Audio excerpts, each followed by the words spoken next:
चुप 24 में आपका स्वागत है। मैं हूं आपके साथ गुंजन। खबरों की शुरुआत करेंगे, इससे पहले नजर डालते हैं सुर्खियों पे। हेमराम से दूर रहे वैभव गहलोत, हाईकोर्ट ने किया राज्य सरकार से सवाल।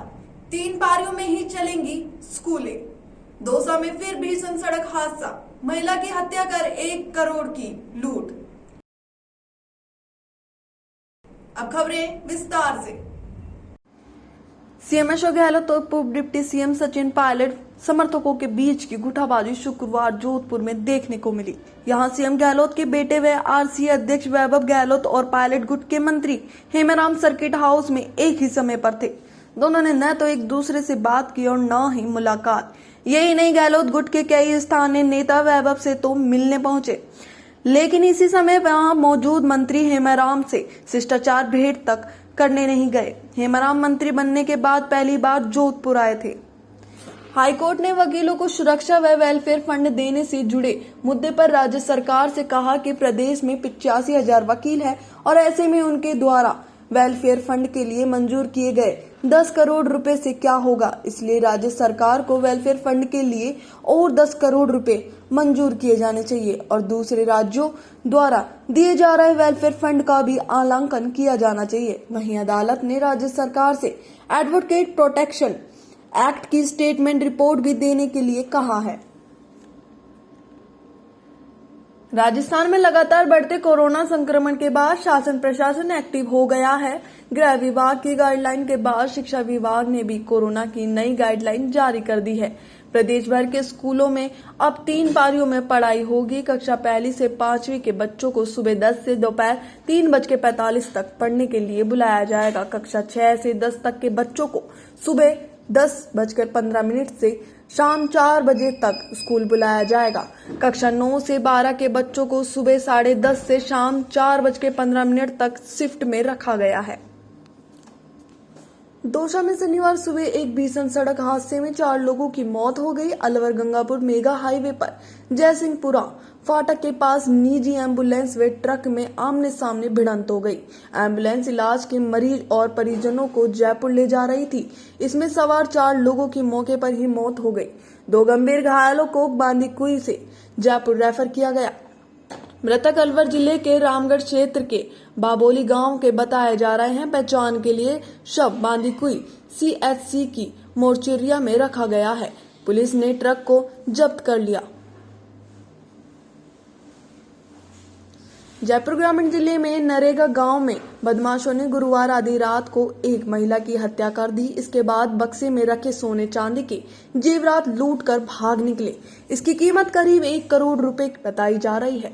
बदमाशों ने महिला के पति को बंधक बना लिया।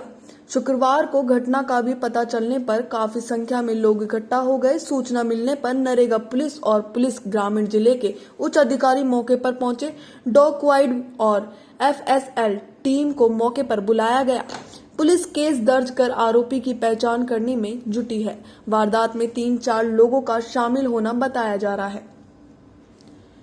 जयपुर के 5 स्टार होटल क्लाकर्स आमेर के कमरे में 2 करोड़ के जेवरात और 95,000 कैश चोरी हो गया। 7वीं मंजिल स्थित कैमरे की तिजोरी में कैश और ज्वेलरी रखी थी। वारदात को गुरुवार रात एक शातिर चोर ने अंजाम दिया।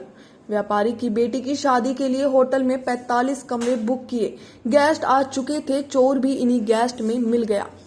कोई उसे पहचान नहीं पाया और अपना कारनामा करके वह निकल गया। सीसीटीवी फुटेज की जांच में संदिग्ध दिखा है।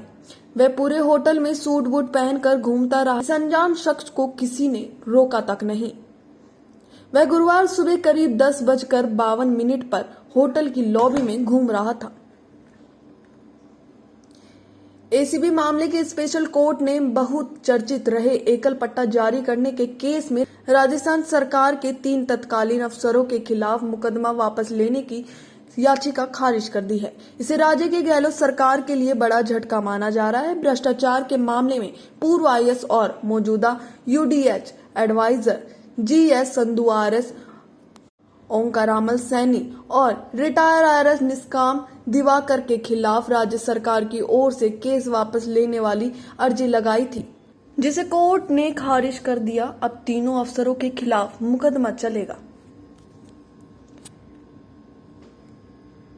बीजेपी के नेता और गृह मंत्री अमित शाह 5 दिसंबर को सुबह करीब 10 बजे जयपुर पहुंचेंगे। वे रोड शो के रूप में बिरला ऑडिटोरियम पहुंचेंगे और कार्य समिति की बैठक में हिस्सा लेंगे। इसके बाद वे सूरज मैदान में जनप्रतिनिधि सम्मेलन को संबोधित करेंगे। इस जनप्रतिनिधि सम्मेलन में पंचायत के जनप्रतिनिधि, जिला प्रमुख, प्रधान, सांसद, विधायक, पार्टी पदाधिकारी और प्रमुख कार्यकर्ता उपस्थित रहेंगे। बीजेपी प्रदेश संगठन ने अमित शाह का 100 से अधिक जगहों पर स्वागत कार्यक्रम की तैयारी कर ली है। राम मंदिर निर्माण में इस्तेमाल हो रहे बंसी पहाड़पुर क्षेत्र के गुलाबी पत्थरों की देश दुनिया में बड़ी डिमांड खड़ी हो चुकी है। इसी का नतीजा है कि इससे जुड़ी खदानों में खनन के लिए रिजर्व प्राइस की तुलना में करीब 20 गुना अधिक बोली लगी है। हालात यह है कि बंसी पहाड़पुर में प्लॉट नंबर 29 की रिजर्व प्राइस 16,16,000 थी और इसके लिए सर्वाधिक 14 करोड़ 60 लाख की बोली लगी। ANM और GNM समेत नर्सिंग की परीक्षाओं में गड़बड़ी रोकने के लिए पेपर सेंटरों पर ऑनलाइन ट्रांसमिशन के जरिए आधा घंटा पहले भेजे जाएंगे। इसके लिए केंद्रों को कोड नंबर दिए जाएंगे। परीक्षा केंद्र के प्रभारी की मौजूदगी में ये पेपर ऑनलाइन खुलेगा। राजस्थान नर्सिंग काउंसिलिंग पहली बार ऑनलाइन पेपर ट्रांसमिशन की सुविधा विकसित करने की तैयारी कर रही है। इधर GNM कोर्स के सेकेंड ईयर की मुख्य परीक्षा 25 नवंबर से प्रारंभ हो चुकी है और 28 नवंबर तक संचालित होगी। ऐसी तमाम बड़ी खबरों से जुड़े रहिए शुभ 24 न्यूज चैनल पर। नमस्कार।